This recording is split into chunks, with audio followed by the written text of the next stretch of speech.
Welcome to the latest episode of Calling All Stations, the podcast that brings you up to date with all the latest transport news. And with me is Mark Walker of Cogitamus. So, what's been in the news this week, Mark? Good day to you, Christian. And today we are going to consider developments in relation to the controversial issue of smart motorways in England and the recent announcement from the UK government on that programme and policy. We'll also be reviewing the state of rail reform in Great Britain in the light of an appearance at the House of Commons Transport Committee this week by UK Transport Secretary Mark Harper. We'll also be exploring issues around the backlash which is taking place and is visible in some places against the new, smarter forms of personal urban mobility. And then finally, in your thought from the departure lounge, you're going to reflect on the status of young drivers in the UK. Oh, thank you, Mark. Yes, smart motorways. We discussed this in episode 3 of Calling All Stations.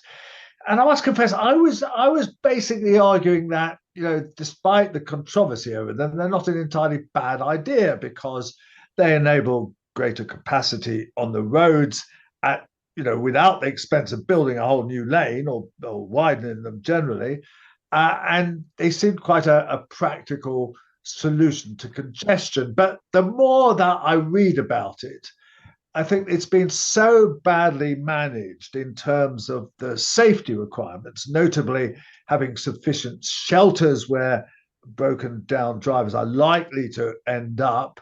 Also, to have the right technology to stop the traffic straight away. I think this is probably the right thing to do, but it's not, of course, a reversal of all the existing smart motorways. And indeed, there's a couple of schemes, according to the government statement, where they're going to continue with them because they've actually spent most of the money and done most of the work. But they're just not going to institute new schemes. Now, in a way, one could suggest that this is actually a bit of a secret cut because there's quite some bits of the roads program which they're sort of secretly held back. I mean, that's something that we'll discuss when we discuss Mark Harper's statement to the discussions with the House of Commons Transport Committee, because actually he let slip that because of the massive overspending on HS2 and other parts of the transport network, they're actually holding back on some of their road spending. But anyway, so one could see it as a cut. But also, just from why I partly changed my mind, I've discussed it with various friends. I don't actually drive on motorways that much, but a friend of mine who lives in Cheshire uses a section of I think the M6 where often he drives along, and the smart motorway kind of function. It's a part of the smart motorway, so there's no hard shoulder. And he says, for example, he was following a truck the other day, and suddenly this truck kind of pulls out into the next lane because there is a broken down car, and he's kind of facing then this broken down car, and he has to pull out into the next lane because he hasn't been able to see it before. And fortunately, there was nobody in the lane that he pulled into, but he said it could easily have led to an accident. He said that's not the first time this sort of thing has happened. So I think it's probably good riddance to the smart motorway program, but it does leave a couple of problems. One is, what do you do with the existing one? And secondly, how do you expand the motorway network where you really need to in terms of the level of congestion, and you need kind of extra capacity. And, as they keep on reiterating, there is no money. I suppose this we can look back at this in some ways and see it as a bit of a wheeze to get more capacity out of the existing motorway network, wasn't it, Christian?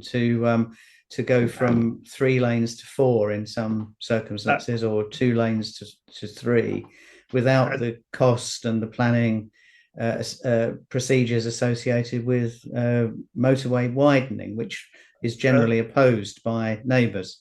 Yes, that's right. And it didn't need planning permission because it was already road. But, it's one of those things that you think on the face of it sounds like a good idea. But then when you start investigating it, and there have been deaths, although there is controversy over the figures here, that the government says that the rate of accidents is not higher on these sections of motorways than on other sections, whereas the opponents of this say that there has been a high number of deaths. And it's one of those things of, how do you count the deaths? Do you count it per traffic unit or per mile or whatever? It's one of those things where different statistics will give you different answers. But I think where they've skimped is precisely that, they haven't introduced technology. Again, to go back to my friend, he said that, they don't close off the lane quickly enough. They haven't got the technology to get these red crosses up, which is indicating the lane is closed quickly enough, and there's not enough people monitoring this. So it's the half-baked nature. Now, this doesn't surprise us, does it, Mark, that something is introduced by government in a rather half-baked way? Well, in some ways, I think it's two aspects of kind of technological hubris, isn't it? Because first of all, there's the idea that the technology on the roads themselves can be super responsive and effectively infallible to close off the lanes in the event of a hazard appearing. And secondly, the hubris is the idea that cars and other vehicles never break down anymore, and clearly they still do, because for a whole variety of reasons. And the vehicle fleet is not all bang up to date, but there can be any number of reasons. And even with a modern electric vehicle, you can run out of juice, can't you, and find yourself stranded. Absolutely, I do think cars do break down less. Definitely. I mean, in the old days, you used to see broken down cars all the time, and people with their bonnets open, stuff steaming out of them, and that does happen much less. But they still do, and I think actually a lot of it is tire bursts, or as you say, running out of juice or running out of petrol are very common reasons why people break down. So, just to end on this, I think.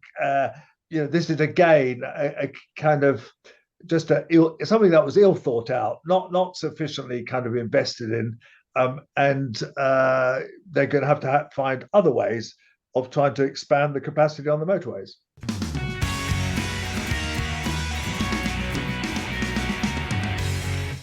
The UK Transport Secretary, Mark Harper, MP, appeared at the House of Commons Transport Committee on Wednesday of this week in a session that lasted for some 2.5 hours, covering the full range of his and his department's responsibilities. But you and I were particularly interested in what he had to say about rail reform in Great Britain and the associated legislation. Absolutely. 51 pages of evidence, which you and I both ploughed through. And yes, reform was the most interesting part of it. But just a very quick thing about HS2, and I could go on about HS2 every day, but there was a long section on HS2, and he was the questioner was pretty hostile on it. And just a couple of remarkable things came up, which is that it showed that he's really not on top of the detail. He really didn't quite know what was happening. And it was all very vague, the answers. And he did have the permanent secretary, Bernard Kelly, next to him. And she wasn't enormously helpful to his cause either. Because he was asked specifically what percentage of phase 1 was complete, wasn't he? And he didn't know the answer to that. Which was quite extraordinary, Mark. That here we have the biggest kind of scheme, really, possibly we've had in the country. I mean, I don't think anything else that would absorb 50 or 100 billion, whatever it was going to cost. The Channel Tunnel only came as about 10 or 12. So, it's the biggest ever scheme. And, it's a Department for Transport scheme entirely funded by taxpayers. And the guy supposedly in charge of it is asked, well, where are we? Mr. Harper. How far is it phase one being built, and where are we? And not only was he not able to give a percentage, but he didn't even know what the metric should be. Oh, I suppose he said, well, I suppose you could say how many miles have been completed or whatever. And I mean, it was just completely hopeless. Because having written a book about Crossrail, as you know, I mean, they were very tight on the percentage finished, and there were all sorts of metrics that you can use. Even though it went horribly wrong in the end. Even if they did go horribly wrong, but at least they were keeping kind of abreast of it in some kind of way. And there's metrics such as, how much money are you spending out of the budget? That's a good question. And that's one metric. How much of rail has been laid, or sleepers have been laid, or tunnels have been dug. I mean, all these, you should have some great big chart kind of up there that kind of gives you percentages on all this thing. Basic project management. What is Mark Thurston, the CEO, doing about this, and what are they talking about ministers? Now, just to add, we could talk about HS2, but just to add, I had a call from a very good source and friend of mine who's long looked at British government and failures of British governments. And he has investigated the website of HS2 in some detail, with the expectation that he'd be able to find out what is going on. And when you go to the website, you find that virtually everything is redacted. So there's plenty of particularly the board minutes, and they say, well, we're thankful for the Department for Transport for its comments on so-and-so, redacted, and its comments on so-and-so, redacted. And we're at the point of starting with so-and-so, redacted. There's absolutely nothing on the website to explain what is going on, what decisions have been made, and what progress there is. And this is something that is spending, and I'm told not only is it spending 120 million pounds a week, but also inflation is increasing the cost of this at around 100 million pounds a month. So the thing is, and completely out of control. And clearly, Mr. Harper is not on top of it. But let's go on to rail reform. Let's talk about the existing railway. Yes, the existing railway, absolutely. Of that, yeah. And again, this has a big history. The Great British Railways idea came under the Boris Johnson government, and out of the Williams-Schatz report, which was originally the Williams report and became the Williams-Schatz reform, into railway reform. And the key to it, they always say, is bringing rail and the operations and the infrastructure together, the kind of integrating the two different parts of the railways, which, as you know, Mark, just a little kind of advertisement for my own work here. I have always opposed that concept ever since I've been writing about the railways for the last 25 years. So it's always a ridiculous thing to separate out, two parts of things that can't operate without being together. Anyway, so that's the key point. But there's clearly been quite a lot of discussion about this since we had Johnson go, the Truss government briefly in there, and now the Sunak government, and different Secretary of State in each case.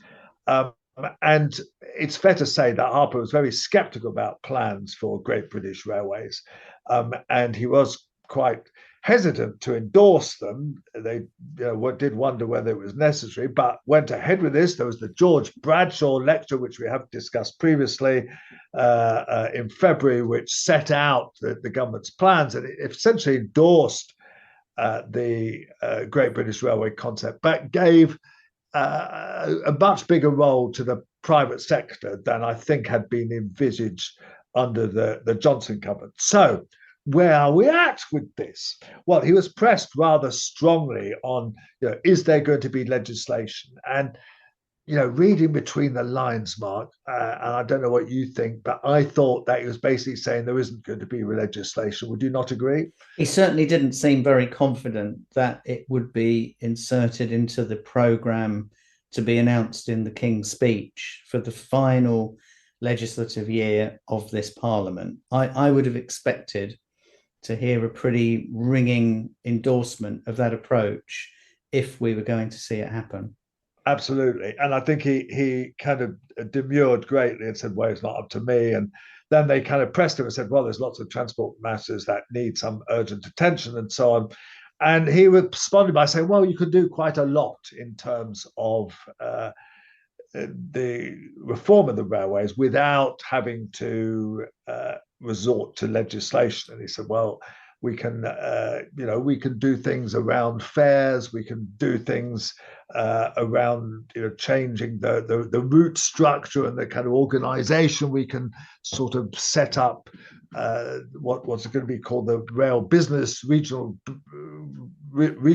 business units and so on. But it's very clear that the thing they can't do, and he made this clear, is that you can't have GBR actually taking over the contracts to operate the railway. The passenger operating contracts, that's right. They're vested with the Department for Transport. And the idea in the white paper is that those powers would transfer to the new Great British Railways organisation. And that does require primary legislation. But that seems to be the point on which they're hanging the whole delay to the reform programme. Because if you think about it, the Secretary of State and others have said, well, aspects of the reform programme could be introduced without legislation. So my question is, well, where are they then? Why have we seen no significant reforms introduced in the almost 2 years since the white paper was published, if they are so easy to introduce without primary legislation?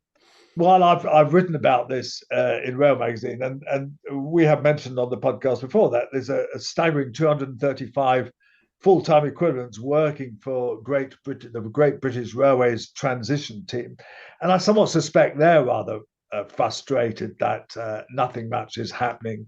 And we've had very minor reforms around, if you remember, fares with some kind of special offers being made, which really didn't kind of address the huge issue of the fact that the fares system is a complete mess. I mean, again, this same friend of mine who I discussed Smart Motorways also showed me his tickets from Manchester.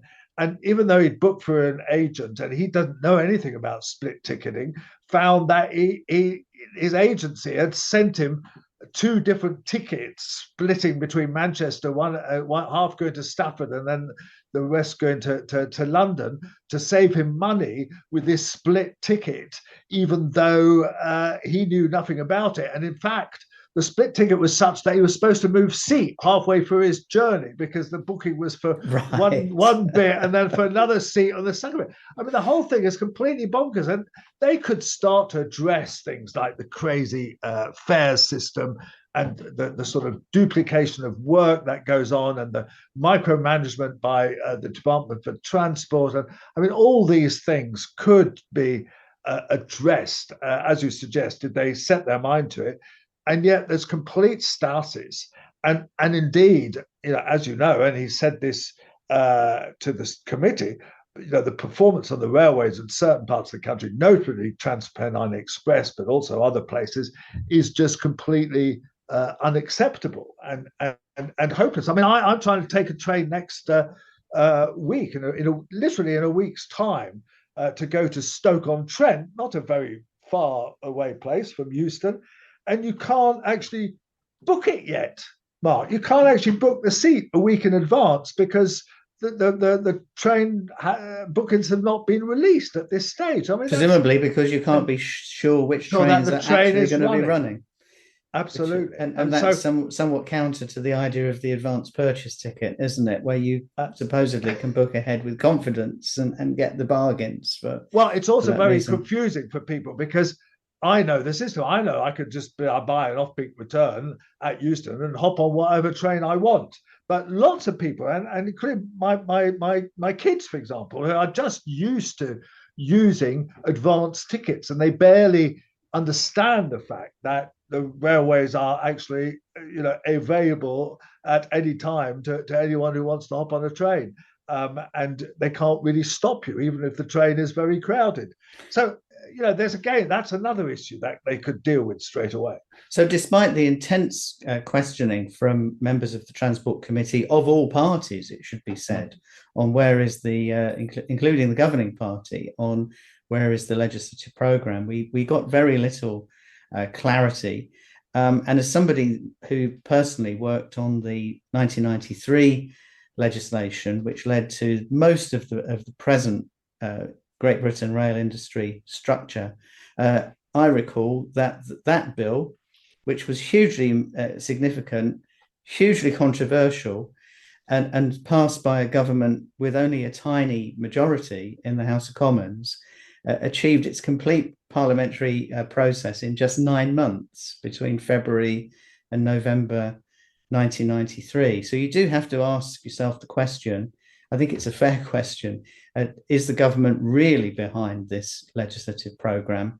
Or are they, in fact, still anguishing over whether to proceed?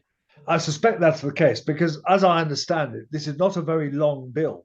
It could be and it is, as I understand, largely written, and it apparently doesn't consist of very many clauses, and a lot of it is about enabling stuff. Because, as you well know, because you've studied this and you lived through it.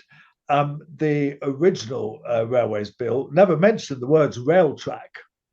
It mentioned an infrastructure manager, didn't it? That's right. So it creates a general existence of something called, I think, an infrastructure network operator or something right. of that kind, which then can be licensed to provide infrastructure services. And without becoming completely nerdy on the detail of these bills, it is possible to achieve quite a lot, in general terms, which allows the government then to have some discretion in how it subsequently, on a practical level, implements the reform programme. I think one danger here is that they're going to rush something through which won't be particularly satisfactory. And also it might stymie anything that the Labour Party might want to do. And I think that the Labour Party should be on the case here, kind of looking very carefully at what is going on and putting a lot of pressure on the government to come clean with what its plans are, because there's a risk that we get rushed legislation and without a proper scrutiny, and we end up with, because let's face it, Mark, the railways are in a state of crisis. They have been really ever since COVID, and they do need this reform, but they need the right type of reform, and I don't think a rushed legislation would deliver it.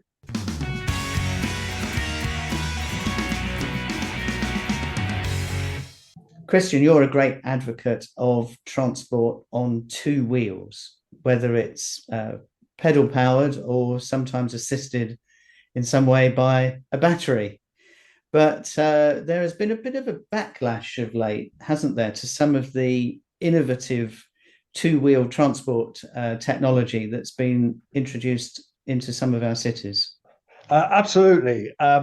Fortunately, Mark, I'm still on a bicycle that doesn't have any battery assistance, and I have two bicycles, and I enjoy pedaling around, and it's a good form of exercise. But what's grown up recently is these bikes and Lime and Human Forest and Uber and stuff, which are dockless. So these are different from the Transport for London scheme, where you have to unhitch a bike from a dock, and you have to leave it back in another dock somewhere, of which there's lots in central London. But that limits the range, because you can't go into boroughs where there are no docking stations, or you can't go to places where all the docking stations are full or whatever. So it does limit how you can use the bike. So now what has grown up is entirely private sector stuff, which is that they just plonk some bikes in suitable places, usually on the pavement, and then people can hire them and leave them, usually within some controlled zone. Actually, you're sort of not, you can't take them out of certain zones that are specified digitally, and they're generally they're all now electric powered. There was a spate of these without being electric powered, and too many of them, I don't know, ended up in the canals or whatever, and people just left them lying around anywhere. Or I don't know. They Mobike and Ono, various other ones like that, they all kind of gave up, and they're now replaced by these electric assisted bikes, which are not cheap, actually. I did hire one once, and it was kind of £5 or £6 for a relatively short journey. But nevertheless, they are quite popular. Now, the problem is that they're getting left randomly. I mean, they do just, people either run out of juice on them or just, get to the end of their journey and park them, or just right across pavements. And particularly in Westminster, the local now Labour controlled council has been getting particularly angry about this, and is talking of trying to restrict them or whatever. But there is no legislation about this. The councils have absolutely no right to register the companies or license them or whatever. It's a complete and utter free-for-all.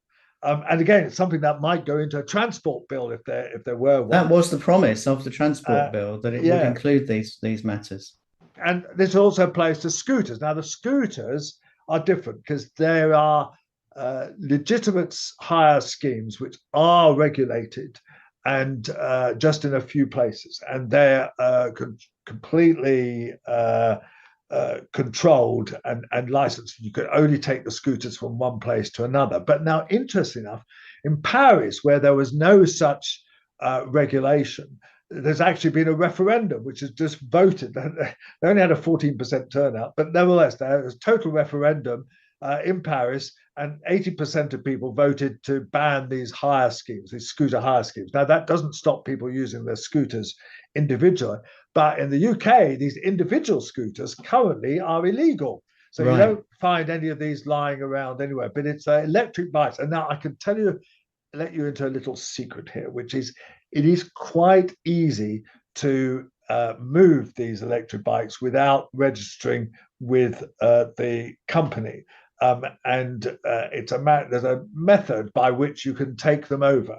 I've been taught this method. I've tried, but it hasn't worked. I just tried as an experiment. Of course, I wasn't going to go. Not that you were engaging in any criminal enterprise. Absolutely, I certainly wouldn't. But I was just journalistic curiosity. Absolutely, to see whether it could, and it didn't. But then I found some random young man near me who then showed me how to do it, and it's not difficult. So that's one of the reasons why these bikes have been left in all sorts of odd places. And you can tell if somebody's actually using it illegal because it goes click, click, click, click, click, click, click, click, click all the time, because the thing is trying to engage and it doesn't engage.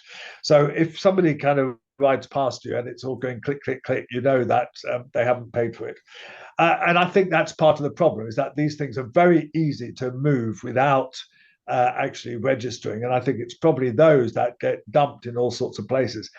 But, Mark, I think it would be a great shame if these were totally kind of rejected as a result of this, or legislated against, because this is another form of mobility. It's getting people on their bikes. It might even get a few people out their cars.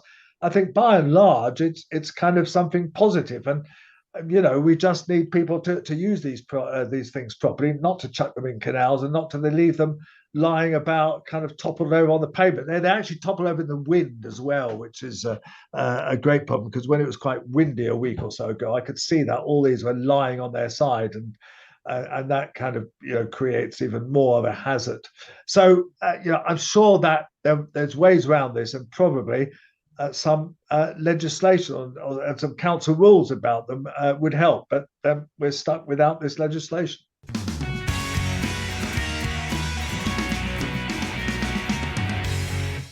Here's Christian's final thought from the Departure Lounge. Well, Mark, I got struck by an article in the Sunday Times today, which said that drivers under 25 for the first year after they pass their test might be restricted from having their young friends in the car. They obviously be able to drive their parents around and their older friends above 25, but there might be a rule that they're not allowed to take their friends anywhere. And this is because there is a high rate of accidents amongst young people. And, there are sometimes these, not often, but sometimes these tragedies where 3 or 4 young people have been buzzing around very fast and they've been going, round corners, skidding off and getting killed. But, I think young people suffer from being mollycoddled too much. Compared to what I could do at the age of, 12 or 13, running around kind of bomb sites and kind of playing on the streets and doing all sorts of things. And now young people are so restricted. And indeed, there's a lot of times when you think, well, if you're a young woman going home, you'd rather feel safer if some young man who was a friend of yours or another young girl took you home in a car rather than left you walking because they're not allowed to give you a lift. So, these sort of things are kind of sprung on people.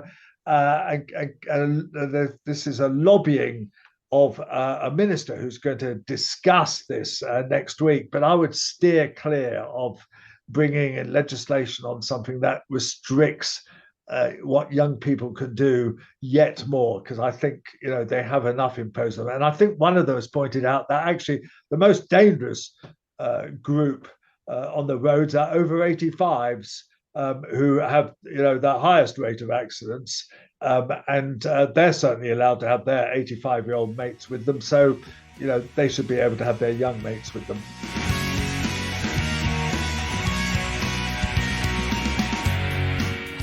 Calling All Stations with Christian Wolmar is a Cogitamus Limited production.